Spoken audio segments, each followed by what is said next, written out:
So that's me in Saudi Arabia this past winter. I'm the one with the giant head. You'll notice that these very beautiful students at the Dar al-Hekma University for Women are all very tiny, and I'm not. And I was surprised how little everyone was and how beautiful. I spent 10 days there in Jeddah teaching, and fully covered in abaya and scarf. My scarf is off there. So it was definitely an interesting experience, and we were doing a type workshop, and it was fun to work with the students. It was actually amazing. So I am currently the Director of Design and Digital Media at the Visual Arts Press, which is part of the School of Visual Arts. And I have a small studio, Anderson Newton Design, with a partner, Joe Newton, and I teach at SVA and write. So I got a lot to do. And so I work on big things like this. This was an installation at the Pennsylvania College of Art and Design in Lancaster that Joe and I worked on 2 years ago, I guess. What was fun about this was that we were sort of given this big open space to work with, and initially came up with some pretty corny ideas on how to fill it. And eventually, after meeting with students there and faculty for a couple of days to sort of do some research about the school, came up with this mission for them that it was to create influence.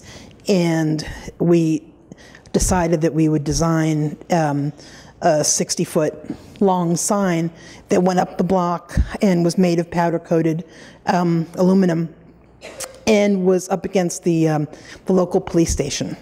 And the local police station was not pleased. They're like, "You're blocking our view." But we had permission, so the sign remains to this day. And it's the biggest thing size-wise that I've ever done, and was successful, I think, because after going with these sort of really, I mean, they were so lovely to sort of humor us through these silly ideas, that we knew that what we love and do best is work with words. And so to design this piece that when you look up one way, going up the block one way, you see one word, when you go down the other way, you see the other word, was really fun. And I've actually made a trip out to see it, a special trip more than once, to take pictures of it and to see it in different light. And so that's the biggest thing as a designer that I've ever done. And this is the smallest thing, which is actually in some ways much bigger than anything else that I've ever worked on. I got a call from Antonio Alcala, who was one of the art directors of the post office in 2011, to work on a commemorative stamp for the 150th anniversary of the Emancipation Proclamation signing. And I was like, oh my God, yes, yes, yes, yes, yes. And was thrilled that the post office chose a design that was type-driven, which they weren't initially expecting to want.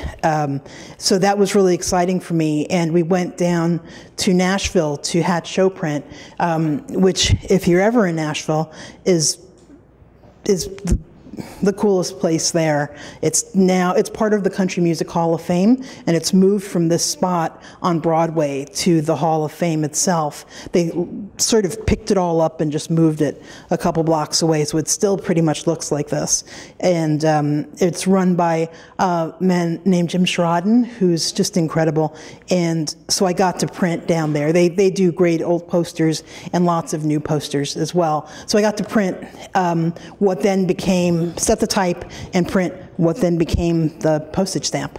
And the post office sold 40 million of them, which they didn't expect, and went back and printed another 10 million, which was pretty incredible. So I serve on the Citizen Stamp Advisory Committee for the post office now. So I'm one of the, we meet 4 times a year in DC, and I work with the art directors as well. And so I'm one of those people who helps to, I suppose, present suggestions to the Postmaster General on what future stamps could be. So that was a cool result of working on that stamp, and it was just such a great experience. So I work on a lot of books. Type books, primarily, with Steve Heller, who, if you're familiar with graphic design, is someone who's written over 175 books, has co-authored, edited, written, whatever, 175 books about design and popular culture. So he's somebody who, if you're curious about typography, is someone you should be reading. And so these are 2 of the 12 books that we've worked on together over the years. There was new vintage type, and then new ornamental type, and new modernist type. So that was pretty cool. And I got to design the books. I wrote a book myself with the foreword by Debbie Millman, and this book just came out in October, and I'm really excited about it. It's called, obviously, it's called Outside the Box, and Joe and myself designed it, and it's a sort of study of hand-drawn packaging, which sounds like hand-drawn packaging from around the world, really, but it's actually really cool. And so it's all hand-drawn type. So I immersed myself in that. This is the title spread, and one of the openers from it. So I immersed myself in that for about a year, researching amazing work. This is a studio in South Carolina. And so did 43 interviews, presented the work, and presented the sketches. This is a designer in Texas, Simon Walker, and Michael Beirut, a really well-known graphic designer, and Christoph Niemann did the illustrations.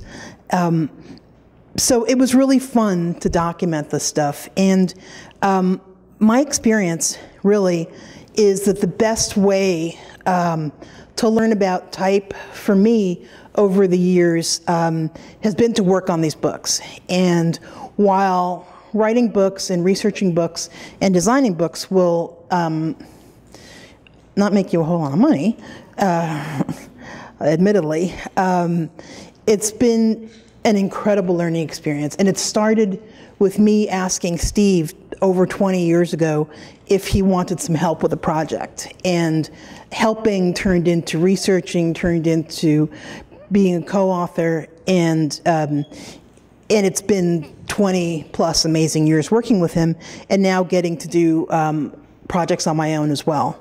So these were some of the sketches from pages from Outside the Box. And, you know, there's a real movement of hand lettering these days. And I feel like I caught it sort of just in time. But these are sketches that we did for the various section openers that we included in here as well. And again, it's just a great, great learning experience. And I often ask when I'm doing lectures or speaking to classes if there's ever anybody who wants to work on a book project to let me know. And once in a while somebody actually does. And so I've worked with various researchers over the years. One woman, Abigail Steinem, who I met at a Howe conference a couple years back, and she's like, "I'd love to help you." I'm like, "Okay." So you know, these great little relationships have developed from doing that sort of research. So my love of type goes back pretty far. This is some really bizarro stuff that I did as a kid with a flare pen. that I found a couple of years ago. And they were pretty intense. And I remember doing these. I was surprised that I had them. And I would sit at night and just draw and draw and draw. And even though the type is pretty abysmal, it's still, it's pretty intense stuff for like a 10-year-old. And, you know, I thought I was so cool putting all these places I knew and, you know, clubs and stuff like I was going anywhere, you know. But these are a real moment for me that I later realized looks like stuff that I do as an adult. Exactly like stuff I do as an adult. That I still tend towards these very complicated solutions, often involving typography and little bizarro little icons and illustrations and stuff made from type or made from letter forms. This was a poster for SVA that I worked on in 2007, I think, subway poster. And this was type that I scanned and made into vector files. I say I like I did it. An intern I worked with at Spot did it, and spent the summer working on that project. And so I still use these files, and I give these files to students, and I'm happy to share them with you as well, because I've used them and used them and used them now and need to stop. So I'm happy to share them with other people. And so they're individual letters, alphabets of this stuff that are really quite fun to work with, that you know, you're welcome to email me, and I'll hook you up. So my love goes all the way back to my Michael Jackson scrapbook. So you see my typography skills. MJ loves GA, and Michael in my handwriting. That later led to working on a cover when I was at Rolling Stone for Michael Jackson, so who was the king of pop. So this is way back in 1991, and it was sort of funny to have things sort of come full circle from loving someone dearly as a child to fearing them as an adult. And my love of type also goes to finding type out in the world. For example, these bottle caps are part of a collection that I have of about 1,000, I guess, which is like a baby collection for real collectors who have tens of thousands, and some have rooms devoted to their bottle cap collections. I just have some binders and some cases. What I love about these caps that are from the 20s through the 60s, pretty much, is the intricacy of the type design, and that they're these little tiny collectibles that are so much fun to have, and have been so inspiring to me to create projects using the caps, or the idea of making something with bottle caps. And my collection and fascination came to an end when I slipped on one and ended up on crutches after knee surgery. And so that was the end of bottle cap collecting. But anyway, they're just such a great little resource. Like people who collect stamps and you know, all that stuff. My thing was bottle caps. And my sister and I went to a convention called Crownvention, because bottle caps are crowns, in Harrisburg, Pennsylvania years back. And there were the guys there, because it's mostly guys who collect, were just like, yeah, that we were there. And we were like, what?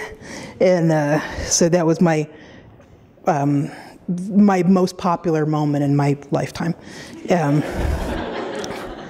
Anyway, so, and then I stopped again. So what I started to do instead of the collecting was to take pictures, and to take pictures of type around the city, which seems like, yeah, whatever. And this is sort of pre-Instagram and all that, but you know, take the pictures. The stuff is disappearing, and the sign that you think will be there the next time you're on your bike isn't going to be there. And I just started to document type around the city, not for any particular reason, although I've used it in some projects, but just for the beauty of it, for the beauty of neon signs and peeling paint, and you know, it's so the opposite of technology that it's just a joy to get out there and take pictures of words and letters. And to take classes on expeditions to have them look at type with me as well has been really fun. So it's like, this has been my passion, you know, which is great and sort of pathetic in some way, probably, but it has been, is just getting out there and finding the stuff and keeping files and figuring out what to do with it eventually. And it led me to this place, Botanica, which was up on 104th and Park, Lex, between Lex and Park, and has moved recently. And I thought the design of the outside of the store was incredible, and even more incredible was all the stuff inside. All of these incenses that and remedies and for bath or for floor, either one, that the owner's father made in the 40s, and that the guy who runs it, Jorge, still uses the same designs and prints them and uses them on the packaging. And I'm just totally in love with this stuff. So you know, my advice to you in loving and looking for type is to look in the strange places, to find the bee, you know, that you see in the tree. This is actually made of fingernails and toenails. It was a book that Steve and I worked on a couple years ago called The Typographic Universe, and we started to collect fun, and in this case totally disgusting, typography. And this, Louise Vuitton, if you know of her, is like the most elegant designer in the world. And she was like, look what I found in the shower, click. And it's an L. And so we put it in the book. And it's sort of a perfect L for this perfect woman. So again, my love of letter forms, my love of design goes back to my childhood, as I said before. And in these sort of so bad they're good magazines, Spec and 16, as I said, I loved Michael, but I also loved Donnie and David. And I love the way these magazines were designed, the loud colors and all the press type that was used, and chart pack rules and things that you may have never even heard of. And it led me to want to do that for a living, and led me to the School of Visual Arts, and later led me to Rolling Stone, where I was a senior art director for about 15 years. And this was Alicia Keys. This was tile that I thought would sort of be like subway tile, but it looked like bathroom tile. But it was too late, and it looked okay, so I let it go. And it bugs me to this day. That's bathroom tile. And this was one of the last times that we used hand-drawn type. This was Anthony Block, a designer, an incredible type designer and instructor. And so this was sort of a combination of digital and hand. And Chris Rock, from Two Faces from Font Bureau called Peace and Love, that we sort of pulled together. And Axl Rose with some type that I embellished in Illustrator using flowers. So, you know, so again, I love working with words, and hope that that would be contagious, and that you'll, you know, love it as well. This is stuff from Spotco. where I worked for about 9 years as the creative director of design. So a combination of some simple type and some more dramatic type. Type that illustrators worked on. This play was Superior Donuts. Type for shows that never happened, like Unchained My Heart, the Ray Charles musical. Julius Caesar, a type that we found and scanned and redrew, and type that I drew and then had Ward Shoemaker redraw for Man of La Mancha. And I was really happy with this and excited about it and loved solving the problem with typography, but people thought that it was the original, that it was like from the 60s or something. And I was like, are you kidding? After all that work? So, and Gem of the Ocean with some of my scanned wood type. And some SVA posters that ran after the first Obama win, part of a series of 5 posters illustrated by Terry Allen, and a series that went up yesterday in the subway. There's 3 of these with these sort of inspirational, aspirational messages that Joe and I designed. So, bottom line, you need to research people like Paul Rand to find beautiful, simply solved solutions. Alex Steinweiss, the inventor of the modern album cover, is another person to research for beautiful typography. There's a big Steinweiss monograph that I bought. The only time in my life I spent $500 for a book because I wanted it that badly. It's truly huge and came with a signed print.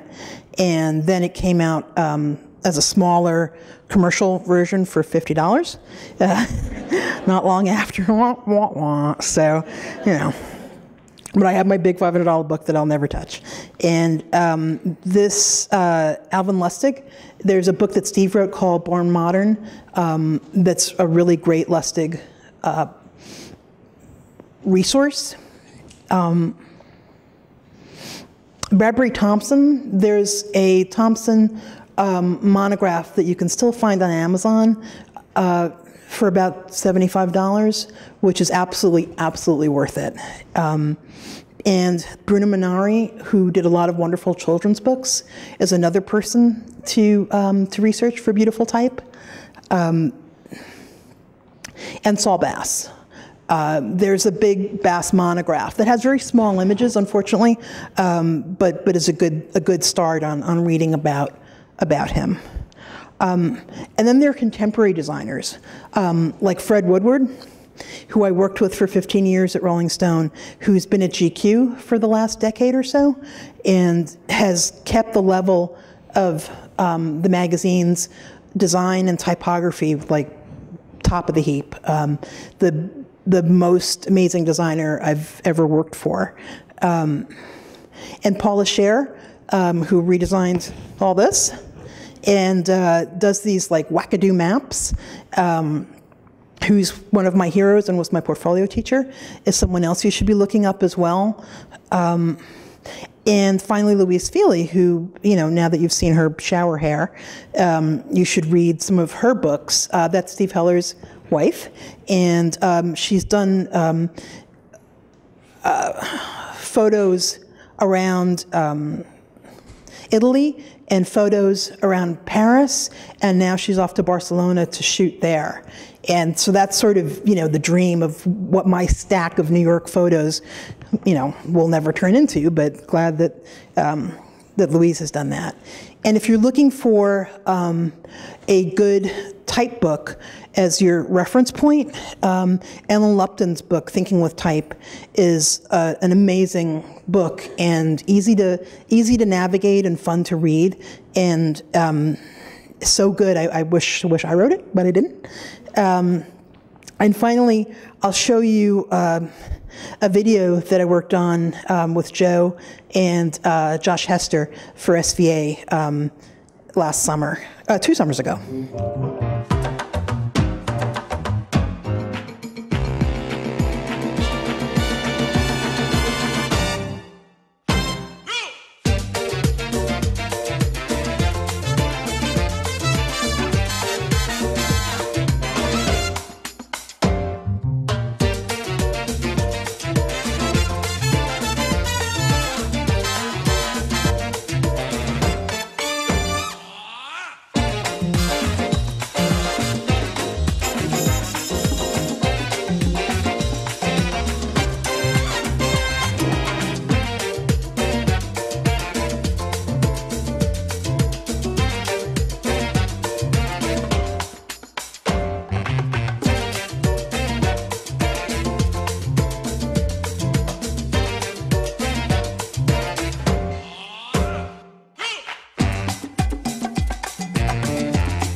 To use my crazy pictures through that.